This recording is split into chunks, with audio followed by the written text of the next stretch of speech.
आज जो जंगल राज कायम है पूरा बताऊंगा तो शाम हो जाएगी। उसके परिवर्तन के उद्देश्य से अखिलेश यादव जी की सरकार में क्या क्या हुआ उसको लेकर के मैं समाजवादी पार्टी में आया हूं।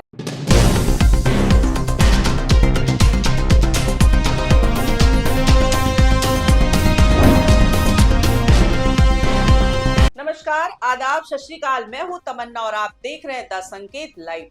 आज बात उत्तर प्रदेश की सियासत के उस बड़े घटनाक्रम की जिसने राजनीतिक गलियारों में हलचल मचा दी है। कभी बसपा सरकार में मिनी सीएम कहे जाने वाले 18 विभागों के ताकतवर मंत्री रहे, विधान परिषद में विपक्ष के नेता रह चुके और मायावती के सबसे करीबी सिपहसालार माने जाने वाले नसीमुद्दीन सिद्दीकी ने आखिरकार समाजवादी पार्टी का दामन थाम ही लिया है। 2017 से पहले जो नेता सपा के धुर विरोधी माने जाते थे, जिन्होंने मंचों से अखिलेश यादव और समाजवादी पार्टी पर तीखे हमले किए थे, वही नेता अब लाल टोपी पहनकर अखिलेश यादव के साथ खड़े दिखाई दिए। तो सवाल उठना लाजमी है कि आखिर इस राजनीतिक यूटर्न की इनसाइड स्टोरी क्या है? क्या यह सिर्फ अवसरवाद है? क्या यह रणनीतिक पुनर्स्थापन है या फिर 2027 की बिसात बिछाने की शुरुआत? अर्थात माननीय अखिलेश यादव जी की सरकार में क्या क्या हुआ उसमें 2 मिनट में रोटी डाल दूं, पूरा बताऊंगा तो शाम हो जाएगी। मैं संक्षेप में बता रहा हूं। देश में पहली बार बेरोजगारी भत्ता अगर किसने दिया?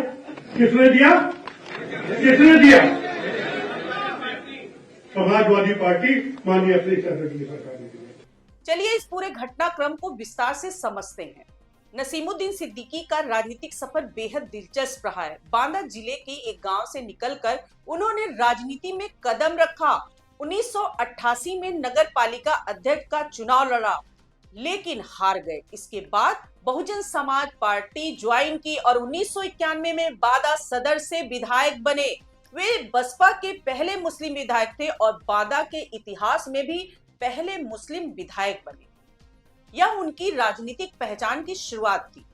1995 में जब मायावती पहली बार मुख्यमंत्री बनी तो भाजपा के समर्थन से बनी उस सरकार में नसीमुद्दीन को विधान परिषद भेजा गया और कैबिनेट मंत्री बनाया गया। इसके बाद बसपा की हर सरकार में वे अहम पदों पर भी रहे। 2007 से 2012 के बीच जब बसपा को पूर्ण बहुमत मिला तो नसीमुद्दीन सिद्दीकी के पास लोक निर्माण विभाग, आबकारी, स्वास्थ्य जैसे कुल 18 विभाग थे।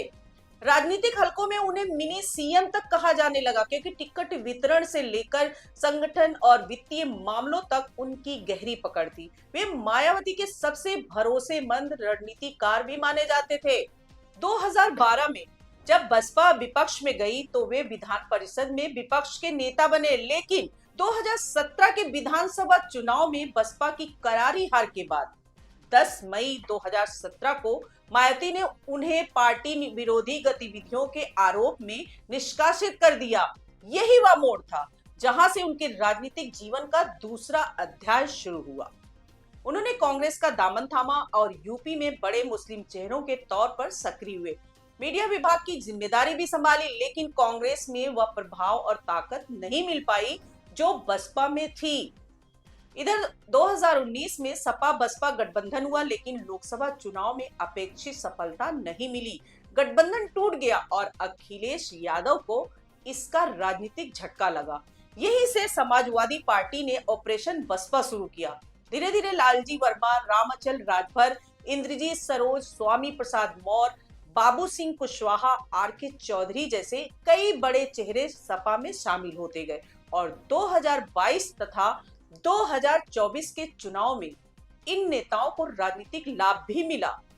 यही ट्रेंड नसीमुद्दीन सिद्दीकी के लिए भी संकेत बन गया कि कांग्रेस में रहकर वे हाशिए पर हैं, जबकि सपा में संभावनाएं अधिक है। सूत्रों के मुताबिक 2024 लोकसभा चुनाव में सपा की कामयाबी के बाद ही नसीमुद्दीन सिद्दीकी का झुकाव साफ हो गया था, लेकिन यह कदम अचानक नहीं उठा। इसके पीछे महीनों की रणनीतिक बातचीत भी रही।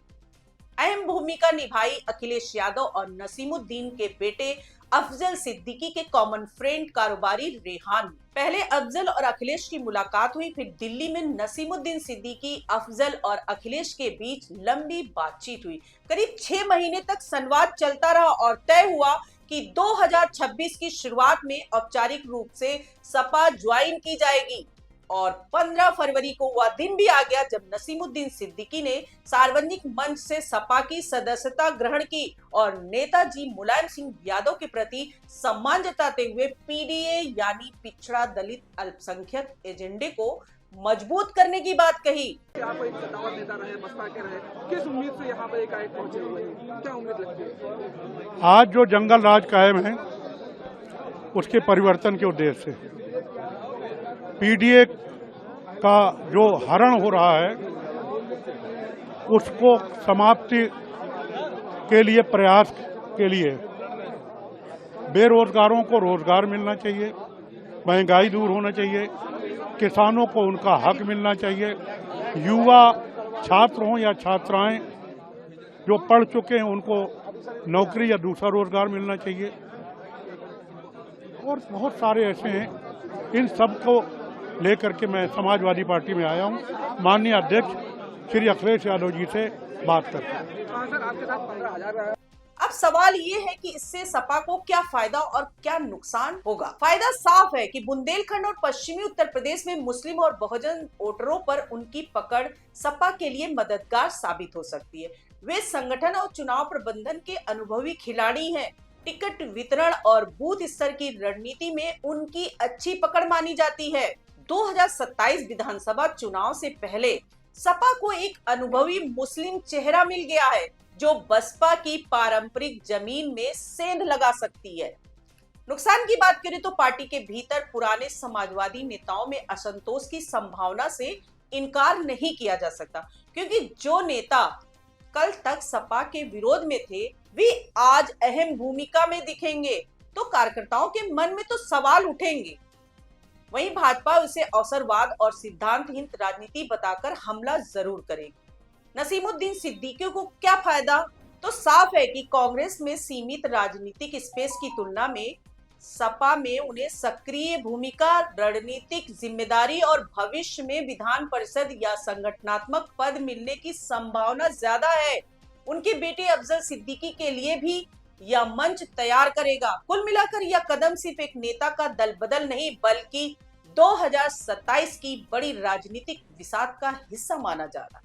उत्तर प्रदेश की राजनीति में समीकरण तेजी से बदल रहे और नसीमुद्दीन सिद्दीकी का सपा में जाना उसी बदलाव की कड़ी है। अब देखना यह होगा कि क्या यह रणनीति सपा को सत्ता के करीब ले जाएगी या फिर यह भी एक अस्थायी गठजोड़ साबित होगा। आप क्या सोचती हैं? क्या यह मास्टर स्ट्रोक है या महज राजनीतिक पुनर्वास? अपनी राय कमेंट्स में जरूर लिखें। आज के लिए इतना ही। नमस्कार दोस्तों।